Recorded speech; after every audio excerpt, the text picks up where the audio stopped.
अभी एक खबर हमने आपको दिखाई थी कि किस तरीके से एक हमला होता है, इजराइल के सैनिकों को ले जाने की कोशिश की जाती है, रेस्क्यू ऑपरेशन चलता है और उसी बीच हिजबुल्लाह एक और ड्रोन अटैक कर देता है जिसमें अफरा तफरी का आलम। अचानक से तमाम सैनिकों को छोड़कर हेलीकॉप्टर उड़ जाता है। जो सैनिक वहां मौजूद होते हैं वो इतना डर जाते हैं कि जमीन पर मुंह के बल गिर जाते हैं। बहुत सारी चीजें हुई। अब एक और बड़ा हमला हुआ, इसमें भी इसराइल को भारी नुकसान उठाना पड़ा है। यह हमला कहाँ हुआ वो दिखाऊंगा, लेकिन मसला सिर्फ ये नहीं है कि दक्षिणी लेबनान तक हिजबुल्लाह अटैक कर रहा है, उसने अपना दायरा उत्तरी इजराइल तक भी फैला दिया है। लगातार हमले हो रहे हैं। वहीं दहशत फैलाने के लिए इजराइल एयर स्ट्राइक तो कर ही रहा है, दूसरी तरफ वो पैम्पलेट होते हैं ना, पर्चे, वो फेंक रहा है, डरा रहा है लेबनान के लोगों को। वो बात अलग है कि हिजबुल्लाह तो लड़ाका संगठन है भैया, वो अलग चल रहा है, लेकिन लेबनान की सरकार और सेना कुछ कर नहीं पा रही लेबनान की जनता के लिए। इस बीच अब्बास अरागाची रूस पहुंचे, वहां क्या बातचीत हो रही है वो तमाम चीज़ें भी आपको दिखाऊंगा। और नई नई अपडेट कुछ और भी निकल कर आई है, जेडी वेंस से रिलेटेड निकल कर आई, धमकियां, ईरान को धमकाना, ईरान का पलटवार, बहुत सारा घटनाक्रम। नमस्कार, मैं हूं प्रज्वल गौतम और आप देख रहे हैं the live TV. The live TV, सच सबसे आगे। सबसे पहले ये घटनाक्रम जरा देखते चलिए। पहले ये खबर निकल कर सामने आई है, पिछले 24 घंटे में हिजबुल्लाह की लगातार गोलीबारी के कारण 12 से ज्यादा इजरायली सैनिक घायल हुए। पिछले 24 घंटे में हिजबुल्लाह की तरफ से लगातार गोलीबारी हो रही है, उसकी वजह से 12 से ज़्यादा इजरायली सैनिक घायल हो गए। एक मारा गया है, ये तस्वीर जिसकी है वो मारा गया है, और 12 से ज़्यादा इजरायली सैनिक गंभीर रूप से घायल हुए हैं। पहले इजराइल बिना किसी रोक टोक के संघर्ष विराम का उल्लंघन करता था पहले, अब हिजबुल्लाह हर उल्लंघन का जवाब उससे दोगुना बड़ा उल्लंघन करके दे रहा है। उल्लंघन करने वालों का उल्लंघन मतलब बिल्कुल सही है। लगातार नैतिकता तब भी सिखाई जा रही थी जब घायल सैनिकों को लेने आए थे इजराइल के सैनिक, उस दौरान ड्रोन अटैक कर दिया था। कहा गया कि ये गलत होता है, वॉर की मतलब जो युद्ध चल रहा होता है ना उसके खिलाफ होता है। लेकिन क्या कभी किसी ने पूछा कि गजा के अंदर कितने अस्पताल, कितने स्कूल, कितने होटल, कितने रेस्क्यू ऑपरेशन, रिलीफ कैंप कितनों को निशाना बनाया? क्या कभी किसी ने इजराइल और अमेरिका से पूछा कि ईरान की उन बच्चियों का क्या दोष था? 168 बच्चियों की जान गई। क्या जेरेड कुशनर या फिर ट्रंप अपनी बेटी के साथ ऐसा होता हुआ, या नेतन्याहू अपने लाडले के साथ ऐसा होता हुआ बर्दाश्त कर पाएगा? तब नैतिकता नहीं थी। नैतिकता यहाँ कैसे नजर आ सकती है? ठीक है ना। अब देखिए, Hezbollah has launch rockets to northern Israel.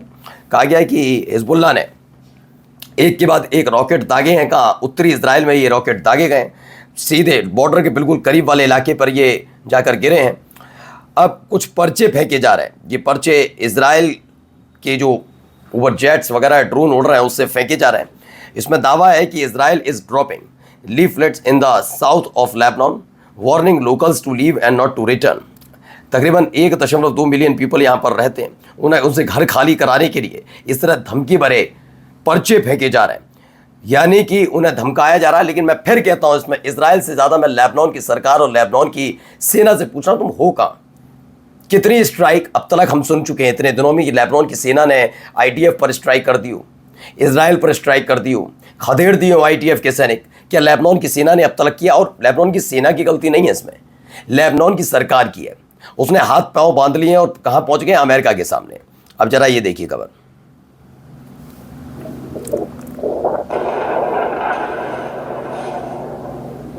ये देख रहे हैं, ये एक के बाद एक हमले हो रहे हैं। कहां पर? दक्षिणी लेबनान में। ये सीज फायर का उल्लंघन नहीं है, ये बिल्कुल नैतिकता के साथ हो रहा होगा रिहायशी इलाकों में हमले करके। ये बेहतर तरीके से, मैं तो यही कहूँगा, जब नैतिकता की दुआई इजराइल की तरफ से दी जा रही हो। एक और देखिए, तस्वीर निकल कर सामने आई, धुआं उठता हुआ नजर आता, अलग अलग हिस्सों से धुएं उठते हुए नजर आते हैं। ये देखिए,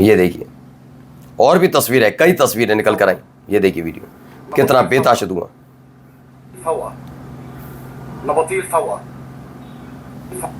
तो एन इजरायली अटैक ऑन नबेतिया अल ओगवा, दक्षिणी लेबनान में ये हमला हुआ है।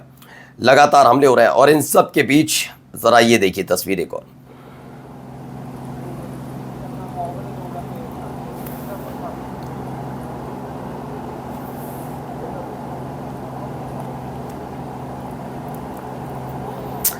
तो फिलहाल मॉस्को पहुंच गए अब्बास अराग़ची, ईरान के विदेश मंत्री। फिलहाल अब्बास अराग़ची मॉस्को में, पुतिन से बातचीत होगी उनकी कई मुद्दों पर, क्योंकि कहा जा रहा है कि पाकिस्तान के साथ जो बातचीत वाला मसला था उसमें संतुष्ट नज़र नहीं आ रहे थे, चीज़ें ठीक नहीं चल रही थी। अब क्या माना जा रहा है कि रूस इस पूरे मामले पर बातचीत के सिलसिले को आगे बढ़ाएगा। यहाँ ईरान के विदेश मंत्री अराग़ची रूस के राष्ट्रपति पुतिन से मिलेंगे, यहाँ से वो निकले, ये दावा है। तो अलग अलग तरीके से चीज़ें बढ़ती नजर आ रही हैं। अब देखिए Ebrahim Zolfaghari, Trump, we have to take Iran nuclear dust and we will do it. उन्होंने कहा न्यूक्लियर डस्ट ले लेंगे किसी भी कीमत पर, हम करके रहेंगे। ईरान ने भी कह दिया है, we will not accept any deal that restrict nuclear enrichment, uranium enrichment is our sovereign right and will never be negotiated. कह दिया गया है कि वो हमारा सोवेरियन राइट है, हमारा अधिकार है और हम किसी भी कीमत पर उससे समझौता करने नहीं जा रहे हैं। ईरान की तरफ से क्लियर किया जा रहा है कि अब आप इनरिचमेंट पर बात ही मत कीजिए। JD Vance, open the straight of Hormuz unconditionally और वी विल इन्वेड यू। अब धमकी देने पर उतर आए हैं जेडी वेंस, क्यों कर रहे हैं ऐसा अलग मसला है, लेकिन फिलहाल स्ट्रेट ऑफ हॉर्मुज को लेकर अमेरिका सबसे ज़्यादा बौखलाया है। अमेरिका को पूरी उम्मीद थी कि आज नहीं तो कल स्ट्रेट ऑफ हॉर्मुज को खुलवा लेगा, लेकिन माइंस का डर, ईरान का डर, हमले का डर, ये तमाम चीज़ें इसकी वजह से स्ट्रेट ऑफ हॉर्मुज में अब तक युद्धपोत या फिर जो भी मिलिट्री वेसल्स है वो तक नहीं पहुंच पाया। अब उन्होंने कहा है तो स्ट्रेट ऑफ हॉर्मुज बिना शर्त के खोलिए, वरना हम इसमें घुसपैठ करेंगे, हम घुस के दिखाएंगे। अब्बास अराग़ची ने कहा the straight will not be open until Iran's 11 trillion riyals in frozen assets और रिलीज। जब तक उनके 11 ट्रिलियन रियाल की जो एसेट्स है, जब तक उसे रिलीज़ नहीं किया जाता, तब तक किसी भी कीमत पर खुलने नहीं जा रहा है। वहीं हंगरी के पीएम ने क्या कहा, ज़रा सुनिए।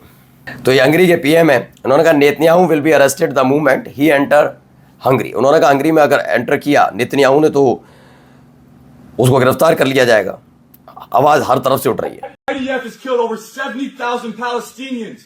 The IDF has killed over 300 journalists. The IDF has targeted children. The IDF has killed over 1,700 healthcare workers.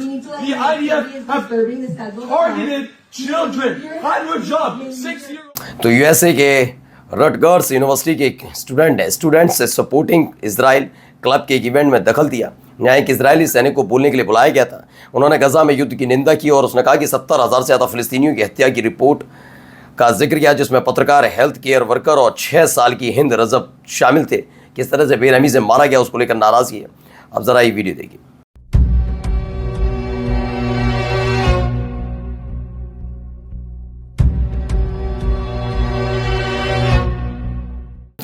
A powerful blast at the port of Shahid Raji in Iran's बंदर Abbas on April 26, यानी बड़ा हमला blast हुआ है, हमला नहीं है blast हुआ है, जिसमें कई मारे गए हैं, कई के घायल होने की खबर है। अभी हमला है, ब्लास्ट है, अभी फिलहाल इस पर जांच चल रही है। लेकिन ब्राज़ील ने इस बीच एक बड़ा कदम उठाया है। ब्राज़ील ने अपने यहाँ से इजराइल के एम्बेसडर को लात मारकर भगा दिया है, यानी इजरायली जो दूतावास है वहाँ खत्म बंद होने जा रहा है।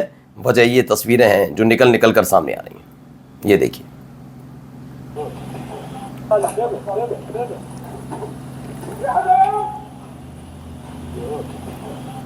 तो ये भी तस्वीरें निकल कर सामने, Israel did this to Lebanon, और इसीलिए हर तरफ इजराइल की थू थू हो रही है। नमस्कार।